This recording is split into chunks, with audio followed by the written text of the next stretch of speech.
Myself Imresh Prajapati from Murtazabad. I will teach you DLED 2018 batch solution. यानी मैं आपको जो अभी जल्द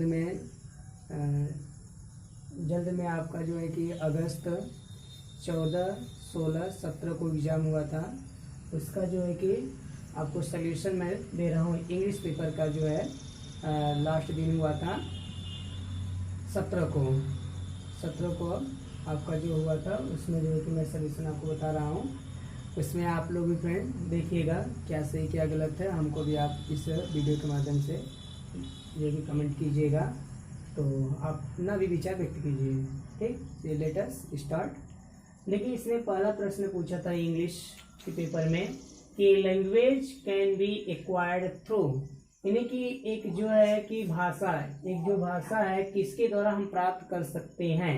तो इसमें जिसे ऑप्शन में दिया था, हम ऑप्शन नहीं लिखे, लेकिन जो आंसर मैंने जो अपने तरफ से किया है उसको हम बता रहे हैं, और आप भी बताइएगा कि क्या यही मतलब सब सही है। लेकिन कई लोग बताए कि नहीं दूसरा भी हो सकता है, तो आप भी बताइएगा। तो इसमें पढ़ना दिया है कि एक्सपोजर, तो एक्सपोजर जो है कि अनावरण जो होता है कि लगातार कोई चलता रहना, उसका हो सकता है। उससे हम जो है कि एक भाषा को प्राप्त कर सकते हैं।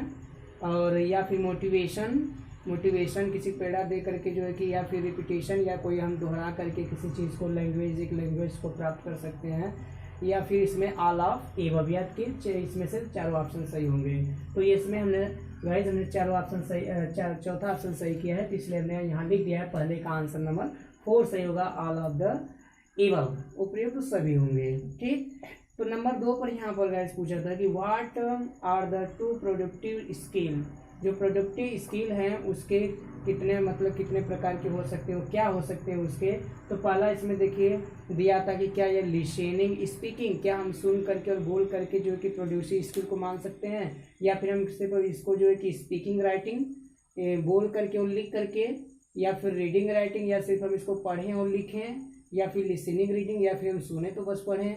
ठीक है ना, तो इसमें क्या होगा, तो हमारे हिसाब से हमने इसको जो कि 2 में आंसर नंबर 2, यानी ऑप्शन नंबर 2 पर मैंने सही किया है, स्पीकिंग एंड राइटिंग, यानी बोलना है उसके साथ साथ आपको लिखना है। तो ये चीज़ आपका प्रोडक्टिव स्किल माना जाता है। देखिए नंबर 3 जो है कि correct the aim of the teaching a second language, जो हमारी दूसरी भाषा का एक टीचिंग का उद्देश्य क्या है। ठीक, उस शिक्षण का उद्देश्य क्या है। शुड बी नॉट बी, यानी शुड नॉट बी, नहीं होना चाहिए। सेकेंड लैंग्वेज के जो टीचिंग का उद्देश्य वो नहीं होना चाहिए। क्या नहीं होना चाहिए, अगर आप दूसरी भाषा सीख रहे हैं तो उसमें क्या नहीं होना चाहिए। इसमें दिया है to understand the language spoken, ठीक है ना, यानी भाषा को बोलते हुए समझना। ठीक, अब दूसरा है कि to read the languages with comparison. ठीक, इसके बाद तीसरा दिया कि to forget the mother tongue, यानी मातृभाषा को भूल जाना। यानी अगर हम जब दूसरा लैंग्वेज सीखते हैं तो फिर जो हमारी मातृभाषा है, जैसे हम हिंदी से अंग्रेजी सीख रहे हैं, या फिर हम जो कि और भी अदर स्टेट की जो है कि हम भाषाएं सीख रहे हैं, तो वह अपने जो है कि स्टेट के हम लोग जो है कि उसमें हम भूल जाते हैं कुछ चीज़ें। तो वही चीज़ करा है इसमें। और नंबर 4 लिखा है to write the language correctly, ठीक है ना, कि भाषा को सही ढंग से लिखना। तो यानी कि लिखना आ जाना, इसमें बताया जा रहा है कि आपको भाषा सही ढंग से लिखना आ जाता है। तो इसमें आपका गाइस जो है कि आंसर तीसरा सही होगा कि to forget the mother tongue, यानी कि मातृभाषा को भूल जाना, इसमें आपका सही होगा। ठीक, आइए चौथे में हम देखते हैं। चौथा क्वेश्चन कर रहा था कि विच कंपोजिशन प्रोवाइड है, कौन सा समायोजन जो है कि प्रोवाइड्स माने उत्पन्न करता है या प्रदान करता है स्टूडेंट, यानी बच्चों को, छात्रों को, फॉर फ्री थिंकिंग, यानी स्वतंत्र विचार का कौन सा जो है कि कंपोजिशन जो है कि बच्चों को या छात्रों को जो है कि प्रोवाइड कराता है। तो ये आपका क्या हो सकता है। अब देखिएगा इसमें चार ऑप्शन है, उसमें से 2 कोई 2 बता रहा है कि 3 जो कि मैचिंग कर रहे हैं। कुछ लोग पहला बता रहे थे कि राइटिंग कंपोजिशन भी हो सकता है, कुछ लोग बताते हैं ओरल कंपोजिशन या गाइडेड कंपोजिशन, फ्री कंपोजिशन, लेकिन कुछ जो है कि बुकों में यही बताया गया है फ्री कंपोजिशन।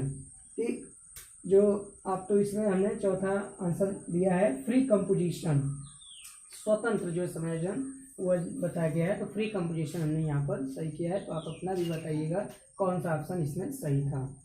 ठीक, इसमें पांचवा देखते हैं कि objective of teaching poetry is, जो है कि शिक्षण कविता का जो है कि विकल्प है, कौन सा विकल्प होना चाहिए इसमें कि इंजॉयमेंट वो है। पोएट्री क्या है, पोएट्री उसको देखिए जो है कि कविता के रूप में होता है, तो इंजॉयमेंट हुआ है, आनंदमय है, कंप्रिजिएशन है या एप्रिसिएशन है, ऑल ऑफ दीज कि इनमें से सही है। तो अब देखिए वैसे गाइस अगर ऑल ऑफ दीज कह रहा है या ऑल ऑफ एबव कहता है, अगर कुछ ऐसे ऑप्शन होते हैं जिसमें अगर ऑल ऑफ शब्द लगा रहा है तो लगभग उसी को हम राइट मानते हैं। लगभग 95 तो यही सही माना जाता है कि ऑल ऑफ दीज ही होता है। कुछ हैं जो जिसको नहीं ऑल ऑफ देम पूरा नहीं मान सकते, लेकिन अधिकांशतः ऑल ऑफ देम अगर आ रहे हैं कि उपयुक्त तो सभी, तो लगभग हमारा वही सही माना जाता है। तो ऑल ऑफ दीज इसमें सब कंप्लीट हो जाएंगे। ठीक है गाइस, तो ये आपका ऑब्जेक्टिव क्वेश्चन था, हाँ इंग्लिश का ऑब्जेक्टिव क्वेश्चन था। अब हम इसका जो है कि आपको solution very short answer type का अभी जल्द में आपको बताने जा रहे हैं। तो ये short answer type question number 6, इसमें देखिए लिखा गया है कि change the following into passive voice. आपको पैसिव वॉइस बताना है। वो क्वेश्चन क्या है कि all his friends laughed at him, करें कि सभी मित्र जो है कि हाँ सभी उसके मित्र जो है कि उस पर हंस पड़े। ठीक, अब इसको आपको जो है कि पैसिव वॉइस में बनाना है। ठीक, भाव इस तरह से निकालना है कि अर्थ में कोई परिवर्तन भी न हो, तो इसको हमको पैसिव वॉइस में बताना है, जबकि ये एक्टिव वॉइस है, इसको आपको पैसिव बनाना है। देखिए पहले तो क्या हो जाएगा इसका कि ही वाज, पहले ही लिखते हैं, हाँ ये सब्जेक्ट का ऑब्जेक्ट, ऑब्जेक्ट का सब्जेक्ट हो जाता है। आप डिटेल पढ़ेंगे तो पता चलेगा आपको। तो ही वाज, लाफ्ड है पास्ट इंडेफिनिट है तो पास्ट कंटिन्यूअस का हम साइक्रिया लगाते हैं, तो वाज लाफ्ड एट लगता ही है इसके साथ प्रीपोजिशन के रूप में। फिर बाई हम लगाते हैं नए जगह की, जब सब्जेक्ट को ऑब्जेक्ट बनाते हैं तो उसके बाद हम लिखते हुए ऑब्जेक्ट को बाई का प्रयोग करते हैं, तो बाई ऑल हिज फ्रेंड्स। ठीक है, आगे देखिए question number 7, lead is the heaviest than all other metals. ये इसको सुपरलेटिव डिग्री में बदलना है, जबकि कंपैरेटिव डिग्री है। कंपैरेटिव डिग्री को सुपरलेटिव डिग्री बदलने के लिए जो है कि यहाँ पर हम द का प्रयोग करते हैं। इसमें किसका प्रयोग करते हैं, द, और देन हटा देते हैं। तो यानी कि आप लिख सकते हैं इसको lead is the heaviest. Heaviest E S T जुड़ता है लास्ट में, द भी लगा तो ईएसटी भी जोड़ देना है। ऑफ का प्रयोग कर दीजिए, को हटा करके ऑफ ऑल अदर मेटल्स हो जाएगा। ठीक, आगे देखिए question number 8, there has not been sufficient rain this years. इसमें आपको एडजेक्टिव बताना है। एडजेक्टिव मतलब जो क्रिया विशेषण बताता हो, तो उसकी क्रिया की जो विशेषता बतलाएगा उसमें आपका क्या चीज है। तो उसके देखिए क्रिया पहले आपका सफिशिएंट लग गया है, तो यानी कि यहाँ पर्याप्त मात्रा में जो है कि इस वर्ष वर्षा नहीं हुई है।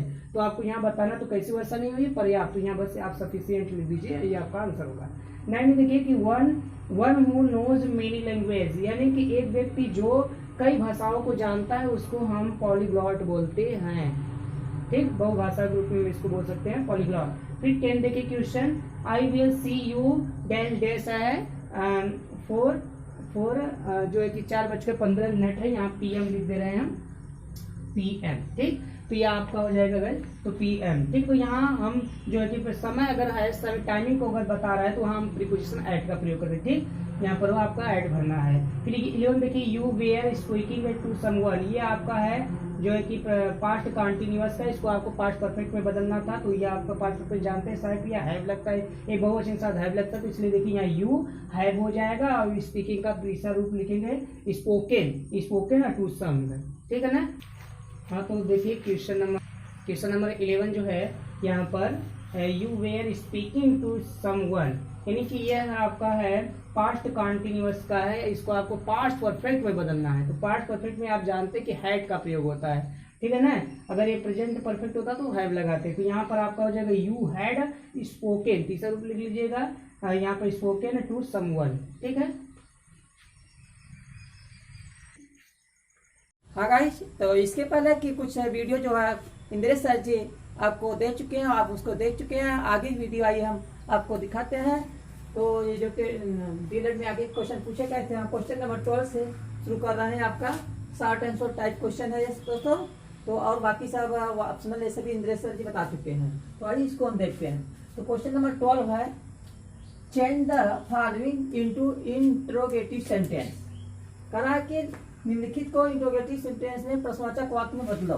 तो आपका ये देखो असर्टिव सेंटेंस दिया हुआ आपके बुक में, he will never forget my kindness, मतलब वह मेरी दयालुता को कभी नहीं भूलेगा। यह तो इसका दोस्तों नियम है कुछ इंट्रोगेटिव बनाने का। तो इंट्रोगेटिव बनाने के लिए एक जो सहायक क्रिया है इसको हम पहले लिखेंगे और नेवर को यूर को मेवर में चेंज कर देंगे, अंत में क्वेश्चन मार्क मार देंगे। तो ये हो जाएगा, तो विल को हम यहाँ शुरू मिलाएंगे, विल ही, नेवर का हो जाएगा यूर, फॉरगेट माई काइंडनेस। तो इसका अर्थ क्या हुआ, क्या हुआ, मेरी दयालुता को कभी भूल पाएगा, मतलब कभी नहीं भूल पाएगा। तो ये आपका दोनों का अर्थ से हमारा ट्रांसफॉर्मेशन हो गया। आइए क्वेश्चन नंबर 13 देखते हैं। करेक्ट द फॉलोइंग, निम्नलिखित को करेक्ट कीजिए, ठीक कीजिए। इसमें कुछ गलत मिस्टेक दी गई है, उसको हमको ठीक करना दोस्तों। तो आइए देखते हैं क्या है आपका। Incorrect, he discussed about the matter study, उसने मैटर मामले के बारे में कल बातचीत किया, मामले के ऊपर बातचीत किया। तो क्या होगा दोस्तों, ये इसका होगा करेक्ट आपका, ही discussed on the matter study, उसने मामले के ऊपर जो है कल बातचीत किया। तो एक क्वेश्चन और है और देख लेते हैं इसको।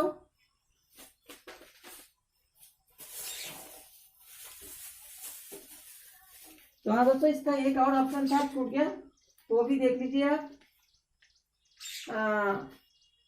जॉन इज, हाँ दिया, John is tired in doing this work. तो देखो दिया है यहाँ पर, लिख देना छूट गया। देखो दोस्तों इसका जॉन, इसमें देख लो, John is tired in doing this work, in doing this work, ये है। तो दोस्तों इसमें मिस्टेक क्या है, इसमें मिस्टेक यही है इन, तो इन क्या हो जाएगा, इसमें बाई हो जाएगा। तो हो जाएगा John is tired by doing this work. ये आपका इसका यहाँ का सेकेंड पार्ट था, वो आपका यही हो जाएगा। क्या हो जाएगा सेकेंड, जॉन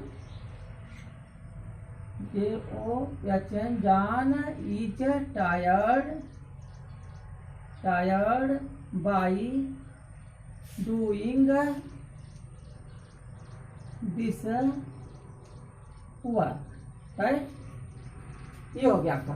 अब आगे आता है define the adjective with example, मतलब विशेषण को आप कर रहे हैं कि उदाहरण के साथ व्याख्या कीजिए, उसकी परिभाषित कीजिए। तो चलिए इसका आंसर लिख लेते हैं एडजेक्टिव। एडजेक्टिव में क्या होता है, विशेषण होता है। तो इसकी डेफिनेशन हो जाएगी, बनाए हैं हम अपनी तरफ से, द वर्ड्स विच मॉडिफाई और क्वालिफाई एनी नाउन और प्रोनाउन इज कॉल्ड एडजेक्टिव। मतलब कि वह शब्द जो किसी संज्ञा सर्वनाम की विशेषता बताता हो, उसे हम क्या कहते हैं दोस्तों, एडजेक्टिव कहते हैं, विशेषण कहते हैं। याद है ना, संज्ञा या सर्वनाम की विशेषता बतावे, वही आपका एडजेक्टिव है। आइए एग्जांपल देखते हैं, इससे क्लियर होगा आपका। जैसे example, Sita is beautiful girl, Sita एक सुंदर लड़की है।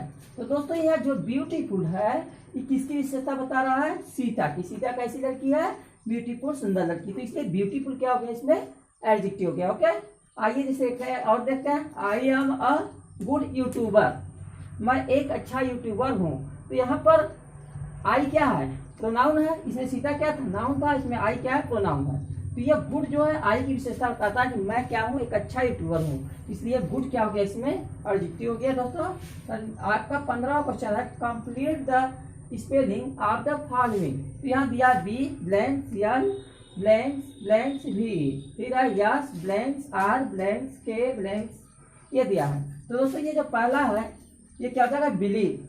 यहाँ पर क्या होगा, BELIEVE, बिलीव में विश्वास। और दूसरा हो जाएगा यस है, यहाँ पर आ जाएगा TRIKE, स्ट्राइक मीन्स हो जाता है दोस्तों। और इसका दूसरा रूप पकड़ लेते हो गया आप, stroke, STROKE।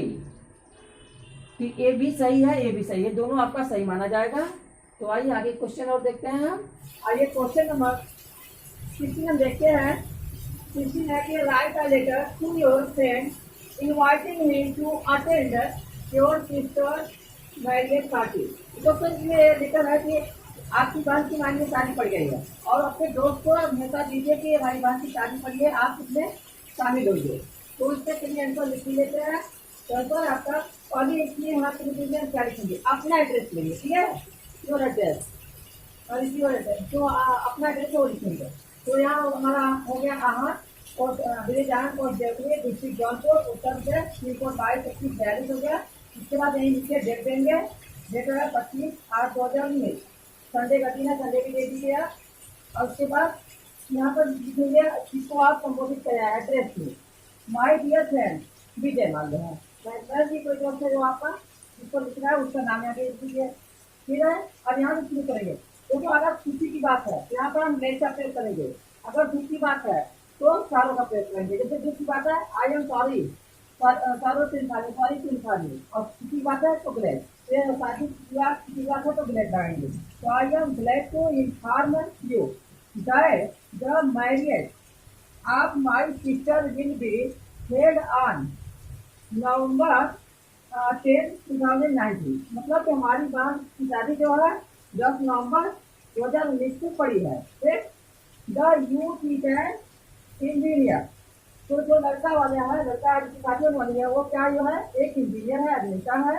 And belong to a respectable family of Lucknow, और वो कहना है कि लखनऊ के एक अच्छे परिवार से बिलोंग करता, संबंधित है, लखनऊ का रहने वाला है, अच्छा परिवार है। The marriage party will be celebrated the same night at 10:30 PM।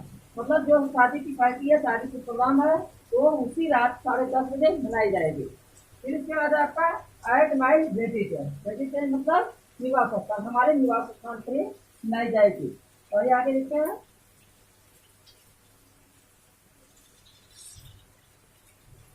स्वागत। अब इतना लिखने के बाद आप क्या करेंगे, डेयर पर्सन खत्म करेंगे, उसमें भी फॉर्मल में भी यही फॉर्मल लेटर है, इसमें भी इनसे डेयर पर्सन लास्ट करेंगे। डेयर फॉर्म मतलब आता है, इसलिए आई रिक्वेस्ट यू, मैं आपसे निवेदन करता हूँ, to attend the marriage party. Marriage party को आप क्या कीजिए, अटेंड कीजिए, उसमें शामिल होइए। फिर उसके बाद your coming is a must, मतलब आपका आना बहुत ही अनिवार्य है। आई होप, मैं आशा करता हूँ, यू विल नॉट डिसअपॉइंट मी, मैं आशा करता हूँ कि आप मुझको निराश नहीं करेंगे, आप जरूर आएंगे। और hoping to meet you soon, मतलब आशा करता हूँ कि आपसे शीघ्र मुलाकात होगी, मतलब शादी में मुलाकात होगी, आएंगे तो। अब इसके बाद दोस्तों इसी लाइन में इधर ही लिखेंगे, नए फैशन में पहले यहाँ लिखाता था, लेकिन अब नए फैशन में इधर ही लिखाता था, ये भी इधर ही लिखाता, पहले ये इधर लिखाता था। तो अब यहाँ क्या लिखेंगे, योर सिंसरली, अगर दोस्त है दोस्तों, दोस्त के लिए किसका प्रयोग करेंगे, सिंसरली, SINCERELY, सिंसरली मतलब कर्तव्यनिष्ठ, आपका कर्तव्यनिष्ठ दोस्त। मान लीजिए मैं अपना नाम वाला सिंह लिख दिया। इस तरह से हम लेटर राइटिंग को कंप्लीट करेंगे दोस्तों। तो आइए आगे क्वेश्चन देखते हैं, क्वेश्चन नंबर 17 की तरफ। अभी देख रहे हैं, अभी भगवान जी वर्षा कर रहे हैं, is raining very heavily, is raining few cats and dog, disturbance थोड़ा सा हो रहा है, के लिए थोड़ा टेंशन मत लीजिएगा, वीडियो आपको दे रहे बना करके। और दोस्तों एक लाइक करके रहिए आप। Change the following into indirect speech, मतलब ये जो आपका 17वां क्वेश्चन है ये डायरेक्ट इनडायरेक्ट से है, इसको डायरेक्ट नेशन दिया है, इनडायरेक्ट में बदलना है। तो आइए देखते हैं क्वेश्चन फर्स्ट है direct narration. He said comma inverted comma I am hungry, मतलब उसने कहा कि मैं क्या हूँ, भूखा हूँ। तो इसको इनडायरेक्ट बनाया दोस्तों, तो पहले देखो यहाँ ही है तो ही डाल लीजिए एज इट ही। अब देखो अगर इसकी सेड के बाद कोई ऑब्जेक्ट है, कर्म है, तो सेड को किसी में बदलेंगे, टोल्ड में बदलेंगे। अगर कर्म नहीं है तो सेड को सेड ही डाल लीजिएगा, ठीक है, राइट। तो ही सेड, अब देखो ये कामा हटाएंगे ना, इनडायरेक्ट बनाते समय जितने भी कामा, इंटेड कामा, पुलिस सब कुछ खत्म कर देंगे, अंत में सिर्फ पुलिस बचेगा, राइट। तो यहाँ दैट से दोनों को जोड़ेंगे हमेशा, इसको दैट से जोड़ेंगे असर्टिव सेंटेंस में। तो ही सेड दैट, अब देखो यहाँ चेंज होगा प्रोनाउन परिवर्तन। तो प्रोनाउन का याद रखना, अगर फर्स्ट पर्सन है, first person change according to subject, second person change according to object यहाँ से, और third person is no change. तो थर्ड पर्सन में कोई चेंज नहीं था, ये फार्मूला आपके लेना बनाया। तो सन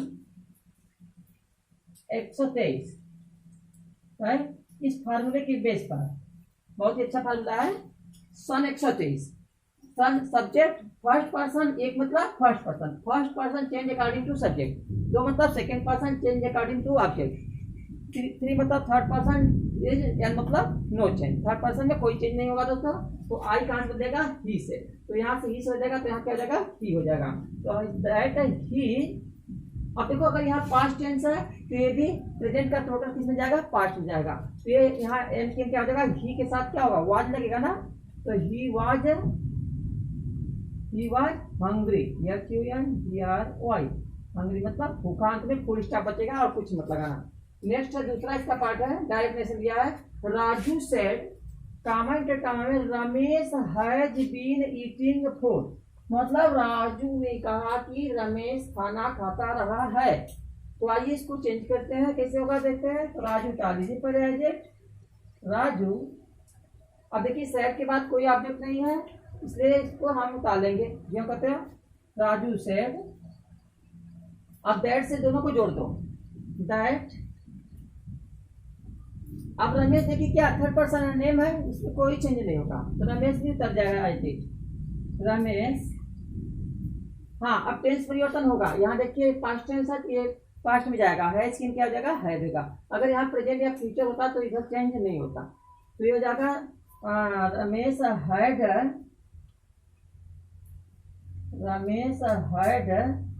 बीन ईटिंग फूड, अंत में फुल स्टॉप, ये हो गया आपका दोस्तों।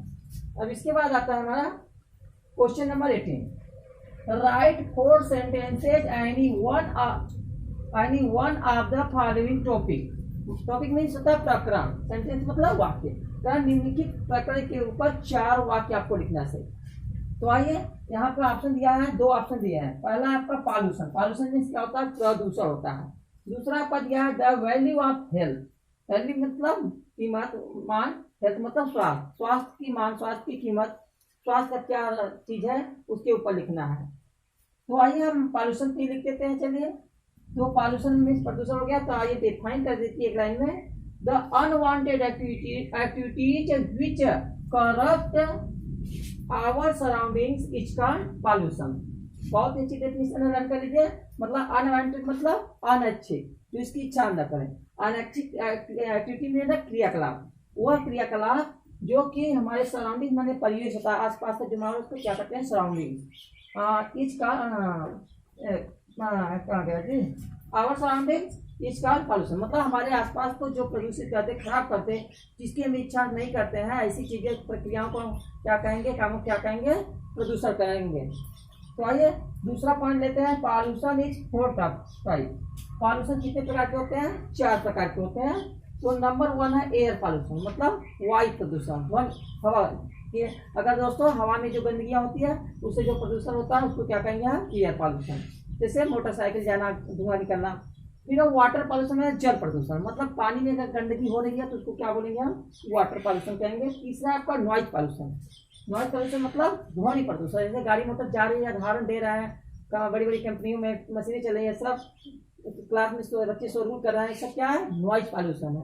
फिर इसके बाद चौथा है आपका सॉइल पॉल्यूशन। सॉइल पॉल्यूशन मतलब मृदा प्रदूषण, मतलब हमारी मिट्टी में अगर कुछ गड़बड़ी हो गई, केमिकल फेंक दे रहे हैं, मिट्टी खराब हो रही है, तो इसको क्या कहेंगे, सॉइल पॉल्यूशन कहेंगे, मृदा प्रदूषण कहेंगे उसको। तो आइए तीसरा पॉइंट इसका लेकर देखते हैं, पॉल्यूशन डिस्टर्ब स्टूडेंट स्टडी, मतलब ये पॉल्यूशन जो होता है बच्चों के अध्ययन को डिस्टर्ब करता है, परेशान करता है। अगर पॉल्यूशन का शोरगुल हो रहा है तो बच्चे क्या पढ़ेंगे, कुछ नहीं। और pollution is a serious problem for our country, मतलब हमारे देश के लिए प्रदूषण बहुत ही जटिल समस्या बनती जा रही है दोस्तों, इसको हमें दूर करना होगा। सरकार भी इसके ऊपर कदम उठा रही है और हमें भी सरकार का कोऑपरेट करना चाहिए। We should cooperate our government so that our pollution can be removed from our surroundings and we can be lead our healthy life। तो दोस्तों आज का एक टॉपिक था सेकेंड सेमेस्टर का इंग्लिश का, डीएलएड का, वो अभी मैं इंग्लिश का खत्म कर चुका हूँ। और हमारी वीडियो आपको कैसी लगी इसे कमेंट में जरूर कीजिएगा दोस्तों। और चैनल को अभी तक आप सब्सक्राइब नहीं किए हो तो उसको ऐसी वीडियो देखने के लिए उसको सब्सक्राइब कर दीजिए और साथ में बेल आइकन भी प्रेस कर दीजिए, ताकि जब भी हम नई वीडियो अपलोड करें उसकी सूचना जानकारी आपको मिल सके और हमारी वीडियो आप पहले देख सके दोस्तों। और अपने दोस्तों को फटाफट अभी शेयर कर दीजिए। Keep on watching my video. जय हिंद, जय Bharat. Thanks all and have a nice day. Okay.